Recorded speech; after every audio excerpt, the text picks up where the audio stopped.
It is always a joy to celebrate this anniversary Mass, and we have a couple of couples who are celebrating the fact that they were married in 1952, which was 70 years ago. So Richard and Marie Thompson from St. Jude Parish, and Patrick and Maddie Conlon from St. Pius X Parish, and I think they're sitting over here along the right side, so we simply want to congratulate you on that wonderful number 70 and wish you every happiness and good health going forward. We also have with us in the sanctuary, besides Father Dot, we have Father Federico Cassini of the Archdiocese of Perugia in Italy. The city of Perugia in Italy and the city of Grand Rapids are sister cities and have had a long and abundant relationship for many, many years. And so the church is part of that relationship as well. So we welcome Father Federico and those who are traveling with him to enjoy the fall weather here in Grand Rapids. If we listen carefully to the gospel, we learn that the product of faith is gratitude. Same is true in the first reading. We have Naaman the Syrian wanting to give the prophet Elijah a gift. He won't accept it because what you should do is give thanks to God alone. And then again we have the 10 lepers. 10 of them were cured because of their faith, but only one of them is saved.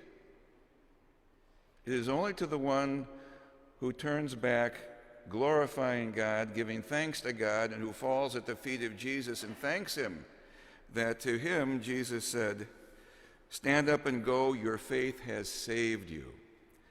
So the sign of a very mature life is a person who is always ready to give thanks. And that, of course, is what we do at every Mass. But it's a wonderful thing when we come to give thanks for our vocation, when we're filled with a profound sense of gratitude. As we celebrate this annual wedding anniversary Mass, we realize that our married couples have come to this cathedral to give thanks. Their faith, which is God's gift, has endured and grown stronger. They acknowledge the blessings of marriage and family life, though these blessings have been tested by unforeseen circumstances, and of course, by human weakness. Wanting what is best for each other is the best thing for a family, and that begins with husband and wife. It is Aquinas' definition of love, and it is a decision to want what is best for each other day in and day out. Some days we're more successful at it than others, but that should be our goal. And it remains the bedrock of marital commitment. Because in the current marriage ritual, in the exchange of consent, husband and wife say to each other, "I promise to be true to you in good times and in bad, in sickness and in health. I will love you and honor you all the days of my life." To those of you who are married, remember that God is a partner in your important vocation. With God as your refuge and strength, your love for each other will bring forth much fruit in the world. And no doubt this cathedral is filled to some degree with the fruits, the blessings of your married love, as I look around and see many, many young children here today. Perhaps they are here because you are here. To those celebrating significant anniversaries this year, we congratulate you and salute you and wish you all the joy and happy moments that faith in God and in your love for each other has brought forth in your lives. You are a badly needed witness today. You are witnesses to God's wisdom in giving us the vocation of marriage with its blessings of family life, a beautiful pathway to holiness. And we pray that the Lord may continue to bless you with much happiness and good health and peace in the days to come. As I said, I look around this church, this cathedral, and I see many, many young Catholics, and we rejoice in their presence.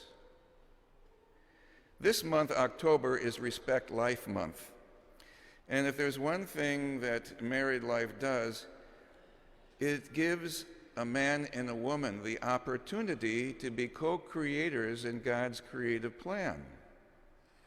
And if it is God's will, they are given children, which are not theirs to keep, but theirs to nurture and grow so that they too can become whatever it is that God calls them to be. Respect Life Month in October has been around for years, and we know that we are called to respect and esteem life from the moment of conception, through childhood, through adolescence, through the many stages of adulthood, until natural death. We prize each and every stage of life when we respect life. In Michigan, we adults have a very important opportunity to respect and promote life. On the November ballot is an issue called Proposal 3, which is a constitutional amendment which would establish the right of every individual to reproductive freedom.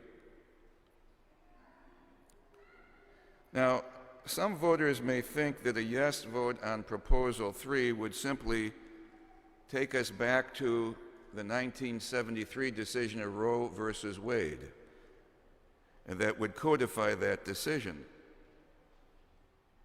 But they would be badly mistaken. This reproductive freedom amendment to our Constitution, Proposal 3, goes far beyond that Supreme Court decision of nearly 50 years ago. Under Roe versus Wade, states could ban tax-paid abortions.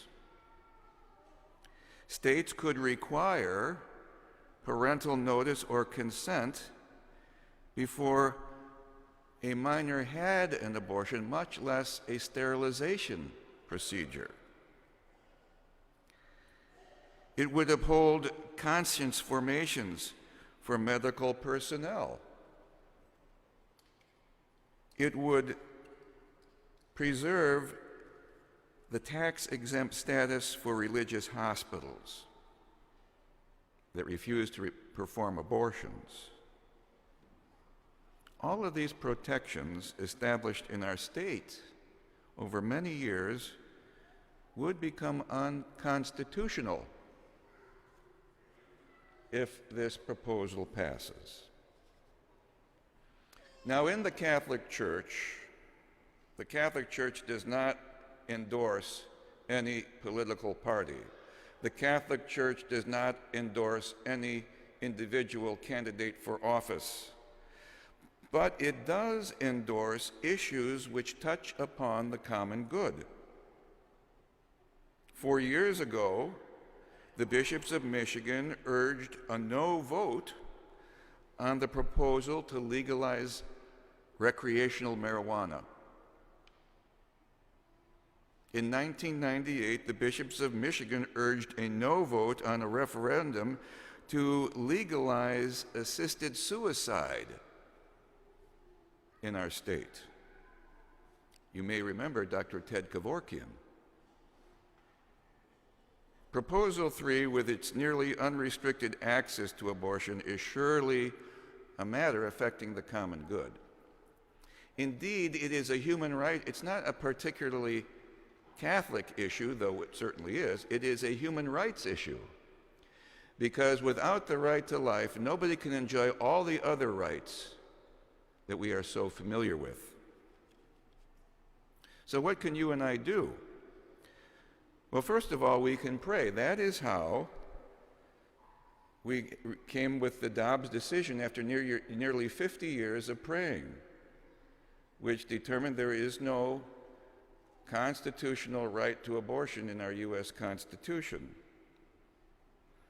We can certainly vote no on Proposal 3. If we're not registered to vote, we can register to vote and then vote no on Proposal 3. We can speak about Proposal 3 within our own sphere of influence. Who are these people? Family, co-workers, neighbors, and friends. And of course, we can give our hard-earned dollars to defeat this proposal at a website, supportmiwomenandchildren.org. supportmiwomenandchildren.org. Our response is of critical importance. Proposal 3 is the most radical abortion referendum in the country. I've instructed all of our priests and deacons to mention Proposal 3 at some point in their homilies until Election Day. Why? Because people are now voting. There are people in this church who have already voted because of absentee ballots. So we have to keep this important issue before our people. May our prayers and advocacy bring to fruition a society in which legal protection of human life covers every stage of its existence.